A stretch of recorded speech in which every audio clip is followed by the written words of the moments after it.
क्या आप जानते हैं कि भारत में हर साल एटीएम फ्रॉड की वजह से लोग करोड़ों रुपए गंवा देते हैं। और हैरानी की बात यह है कि इनमें से ज्यादातर लोग वही थे जो एटीएम से निकलते वक्त कैंसिल बटन को 2-3 बार दबाकर खुद को सेफ समझ रहे थे। नमस्कार दोस्तों, आज हम बात करेंगे एक ऐसे मिथ, एक ऐसे वहम के बारे में जो हम सबकी आदत बन चुका है। हम जानेंगे कि क्या सच में कैंसिल बटन दबाने से आपका पैसा सुरक्षित रहता है, और अगर नहीं तो वो कौन सी टेक्नोलॉजी है जो आपकी जेब खाली कर सकती है। आज हम एटीएम मशीनों के दिमाग के अंदर झांक कर देखेंगे और मैं आपको बताऊंगा वो तरीके जो चोर इस्तेमाल करते हैं और आरबीआई का वो नियम जो आपके पैसे वापस दिला सकता है। चलिए शुरू करते हैं। एटीएम का सबसे बड़ा पोस्टमार्टम। Chapter 1, the psychology. हम ऐसा करते क्यों हैं? सबसे पहले ये समझते हैं कि हम कैंसिल बटन दबाते क्यों हैं। साइकोलॉजी में इसे प्लेसिबो इफेक्ट कहते हैं। जैसे लिफ्ट में डोर क्लोज का बटन होता है जो कई बार असलियत में काम नहीं करता, लेकिन उसे दबाने से हमें लगता है कि हमारे पास कंट्रोल है। एटीएम का कैंसिल बटन भी वैसा ही है। जब आप ट्रांजैक्शन पूरा करते हैं तो बैंक का सर्वर ऑटोमेटिकली आपका सेशन लॉग आउट कर देता है। मशीन आपका पिन स्टोर नहीं करती। तो जब आप वो लाल बटन बार बार दबाते हैं तो आप मशीन को नहीं बल्कि अपने दिमाग को शांत कर रहे होते हैं। लेकिन दोस्तों, असली खतरा मशीन के सॉफ्टवेयर में नहीं बल्कि मशीन के शरीर पर चिपका होता है। आइए देखते हैं कैसे। स्किमिंग और शिमिंग। हैकर आपके एटीएम रूम में घुसता है। वो मशीन को हैक नहीं करता, वो बस मशीन पर कुछ एक्सेसरीज पहना देता है। इसे कहते हैं स्किमिंग। चोर आपके कार्ड स्लॉट के ऊपर एक डुप्लीकेट स्लॉट लगा देते हैं। ये बिल्कुल ओरिजिनल जैसा दिखता है। जैसे ही आप कार्ड अंदर डालते हैं, ये डिवाइस आपके कार्ड की मैग्नेटिक स्ट्रिप का डेटा कॉपी कर लेता है। लेकिन अब चोर और भी स्मार्ट हो गए हैं। अब वो शिमर का यूज करते हैं। ये एक पतली सी चिप होती है जो कार्ड स्लॉट के अंदर घुसा दी जाती है।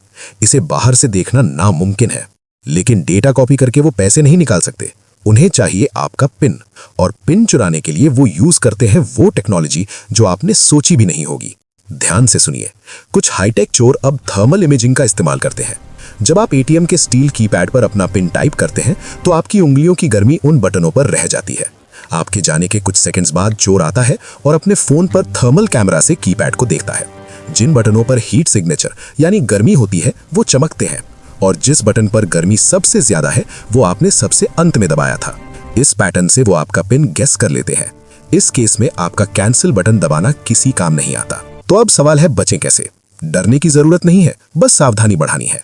Number 1, the wiggle test. Card डालने से पहले कार्ड स्लॉट को पकड़कर हिलाइए।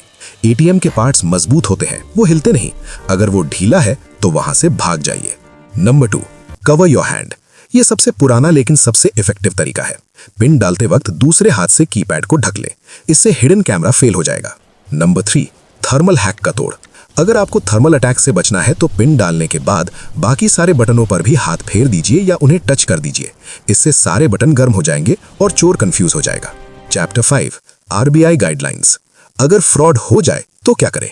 लेकिन दोस्तों, मान लीजिए कि इतनी सावधानी के बाद भी आपके साथ फ्रॉड हो गया। आपके अकाउंट से पैसे कट गए, तो क्या वो पैसे गए? बिल्कुल नहीं। आरबीआई का जीरो लायबिलिटी रूल आपकी मदद करेगा।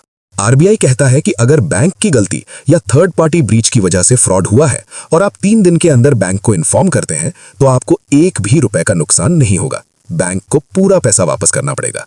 इसलिए कैंसिल बटन पर फोकस करने के बजाय अपने एसएमएस अलर्ट्स ऑन रखें और फ्रॉड होते ही तुरंत रिपोर्ट करें। तो दोस्तों, अगली बार एटीएम में जाएं तो कैंसिल बटन को बस एक फॉर्मेलिटी समझें, सिक्योरिटी गार्ड नहीं। असली सिक्योरिटी आपकी आंखों और आपकी आदतों में है। इस वीडियो को अपने हर फैमिली ग्रुप में शेयर करें, क्योंकि आपका एक शेयर किसी की मेहनत की कमाई बचा सकता है। ऐसी ही इंफॉर्मेटिव वीडियोस के लिए चैनल को सब्सक्राइब करें। मिलते हैं अगले वीडियो में। जय हिंद।